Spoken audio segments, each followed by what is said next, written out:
Morning, Steve Ray in Chicago with the morning grain comments. This is the day after the USDA report, and I think the three factors that the market will be looking for is number one, watching the impact of the coronavirus has on global trade and economy. Number two, we'll be watching to see the phase one deal. February 15th is the deadline to the end of the implementation period of the phase one deal. We'll see if China comes in and buys any U.S. ag goods. And then number three is just money flow. Yesterday, funds were sellers of wheat and corn. They were even in the beans. They bought oil and sold meal.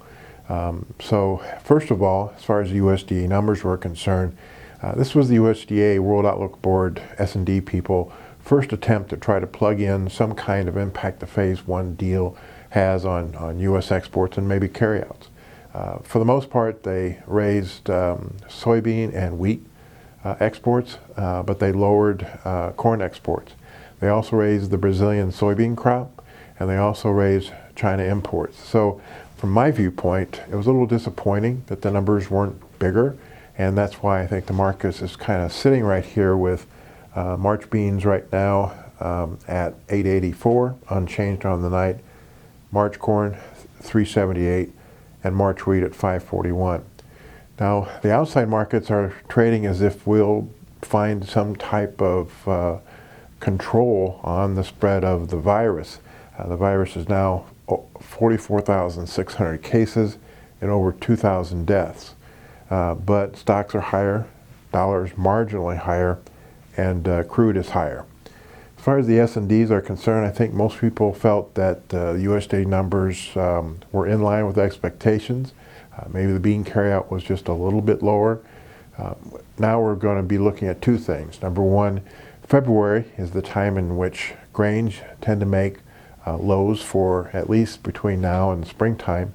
And the problem is that you've got a record South American crop that soon will be harvested, and that might limit the upside in the marketplace and keep markets near these recent lows. So let's look ahead at 2021. Private guesstimates of the corn carryout for next year range from 2.2 billion to as high as 3.2 billion. The government's at 2.7. The key is the final crop size and what the export demand is going to be. Private estimates of the bean carryout range from 320 to 520. USDA is at 483, and again, the key here is the export demand. And for wheat, the carryout's actually lower than USDA numbers. Most people are around the 670, maybe 680 carryout versus the USDA's 857, and the key probably will be export demand. South American weather is good. Brazil rains, but looks like it's going to be drier next week to help harvest of the beans and the corn crop. And Argentina weather is going to be mostly dry for the remainder of the week, but rains could be returning early next week. So again, pretty quiet trade in the grains overnight. Outside markets are a little bit higher. We're watching the coronavirus impact on trade and demand. We'll be watching to see money flow, and also watching to see if China comes in and buys any U.S. ag goods under the phase one deal. As always, these are my thoughts, not those of ADM Investor Services. Have a safe and profitable trading day.